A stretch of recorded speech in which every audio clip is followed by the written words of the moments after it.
Primeiro, vamos entrar então já no concurseiro imerso. Aquele concurseiro que começa ali a estudar um assunto e ele só para de estudar ou ele só passa para outra disciplina quando ele termina o assunto inteiro. Eu quero apresentar então para vocês 2 princípios da aprendizagem já consolidados. Vocês vão encontrar muito deles nesse livro, muito deles principalmente nesse aqui, que eu amo de paixão, mas infelizmente eu não recomendo ele tanto para vocês, porque a versão em português tá caríssima, porque eles devem ter imprimido pouco, enfim, tem pouco, né? Mas ele é excelente, quem tiver a oportunidade talvez de ler em inglês, fica aqui a recomendação, tá? Eu amo de paixão, esses 2 são excelentes, enfim. E são 2 princípios que eles já fixaram aí com base em diversos estudos, tá? Então vamos lá. Primeiro, o estudo distribuído e a prática espaçada, mais ou menos a mesma coisa, tá?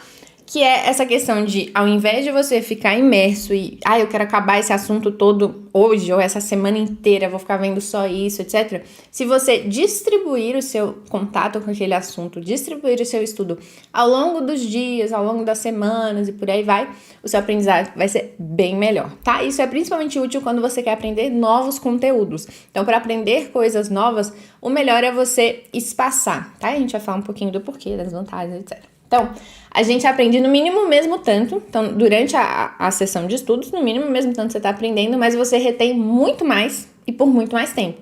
E o concurseiro, o que ele mais quer é retenção, não é? Porque a gente estuda por, 1 ano, 2 anos para fazer uma prova. A gente quer que aquilo que a gente estudou, no ano passado ainda esteja na minha cabeça no dia que eu for fazer a prova daqui ainda a alguns meses ou anos, não é? Então a gente quer retenção, a gente não quer aquela prática que a gente fazia na faculdade ou no ensino médio de estudar tudo no dia anterior, fazer a prova e esquecer tudo, né? Não, a gente quer retenção. E aí o que acontece? Quando você distribui, um dos benefícios que a gente tem é esse aumento de pistas contextuais. O que é isso? Você estudou num dia, aí num dia você tava com uma roupa diferente. Isso tudo no nível subconsciente, tá, gente? Você não percebe tanto não, mas vamos supor, você tava com uma roupa, às vezes sentada num lugar diferente, às vezes com uma postura diferente, né? Um horário diferente, o que quer que seja.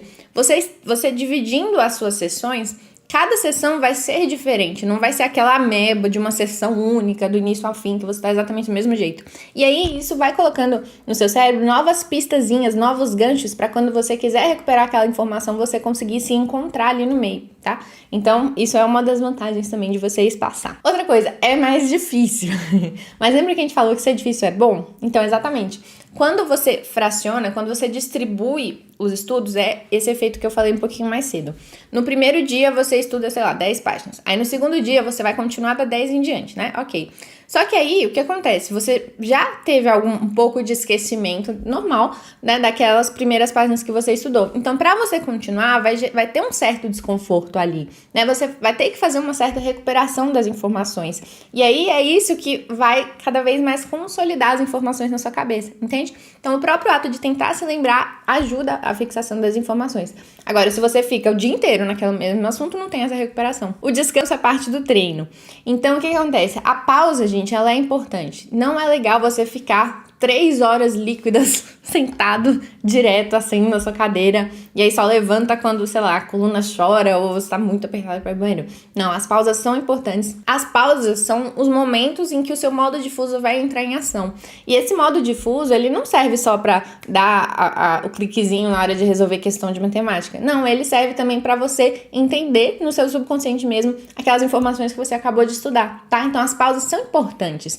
Elas não são um direito, eu vou poder descansar hoje se eu bater minha meta. Não, o descanso faz parte do estudo também. Mas você aprende enquanto descansa, tá? Então não é igual série de academia. A gente falou aquele dia, não adianta, são 3 séries de 10, não é uma série de 30, são coisas diferentes. O cérebro precisa de 3 séries de 10. Quando você aprende uma nova informação, aquilo precisa ser consolidado no seu cérebro, tá? E isso leva um pouquinho de tempo, é um processamento, é como se você estivesse fazendo download daquela informação no seu inconsciente, tá? E aí isso precisa de um certo tempo. E se você não espaça o seu contato com aquele assunto, vai ficar só acumulando o download e ele nunca vai acabar. Então é igual pintar a parede. Eu acho que pintar a parede é assim, né? Você passa uma mão de tinta, espera secar para passar outra mão de tinta, né? Assim, pelo menos esmalte é assim. Então, você precisa dar esse descanso, esperar secar para poder passar outra vez. Então, não adianta você ficar batendo na tecla, você não dá o tempo da informação consolidar, tá? Então, por favor, fracione os estudos. Divida, né, os seus estudos. Esse aqui, ó, o nomezinho.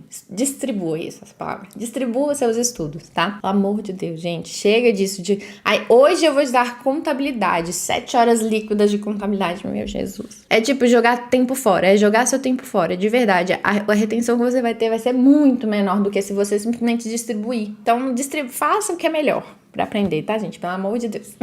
Outro princípio da aprendizagem importantíssimo é a prática intercalada. É outra que eu sempre falo pra você. Estudou uma hora, pausa, vai pra outra disciplina. Tanto pra você poder, então, distribuir aquela primeira ao longo dos dias, né? Mas também porque essa dinâmica de troca de assuntos, principalmente entre disciplinas bem diferentes, que é o mais ideal, ela incentiva muito mais o seu cérebro a aprender, tá? O cérebro, gente, quando você tá muito tempo no mesmo assunto, ele cansa. Igual você cansa, ele cansa também. Aí ele começa, tá, isso aí tá.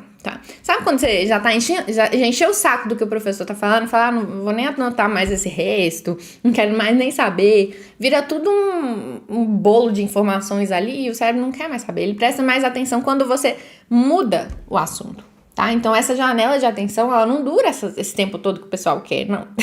Então, 1 hora eu acho que já é, assim, o máximo. Menos do que isso, pra fins de concurso, eu não acho bacana. Eu acho que 1 hora é, tipo, ali um bom ponto pra você fazer uma sessão de estudo de um assunto. E aí, trocar. Então, e aí, uma coisa que você vai perceber quando você começa a fazer essa intercalação é que o seu cérebro, ele não cansa tanto de aprender, ele não cansa tanto de estudar, ele cansa de estudar a mesma coisa. Então, uma das dicas que eu sempre dou pra quem quer aumentar a carga horária de estudo é justamente intercalar disciplinas. Se você vai mudando de assunto, vai mudando de disciplinas, você consegue, ao final do dia, chegar menos cansado e, às vezes, até estudando mais horas. Isso faz seu dia de estudo também mais dinâmico e memorável. Igual eu falei, aquelas pistas, as pistas contextuais. Então, quanto mais você muda as coisas, mais pistas contextuais você vai ter. Até meio trava-língua, né? Pistas contextuais. Você vai ter para se lembrar das coisas. E fica tudo também menos cansativo, né, gente? Estudar já é difícil, a gente já cansa mesmo. Então, a gente tem que fazer o máximo para ser o menos cansativo possível, né? E aí você renova a sua energia e concentração sempre que você troca de disciplina. Quem tem esse hábito, depois me conta e me fala se não sente isso mesmo, de quando você troca de disciplina, meio que parece que deu uma re-energizada, sabe? É ótimo. E aí dá o tempo para que o que você estudou antes se consolide. Então é igual assim, você pintou o quarto, aí enquanto o quarto seca, você vai pintar a sala, né? Aí depois, enquanto a sala seca, você volta e pinta o quarto de novo, né? Então é mais ou menos assim que funciona. A passo se você ficar pintando o quarto, sem deixar secar, o trem vai ficar tudo bagunçado. Não sei o que acontece não, mas não é o ideal.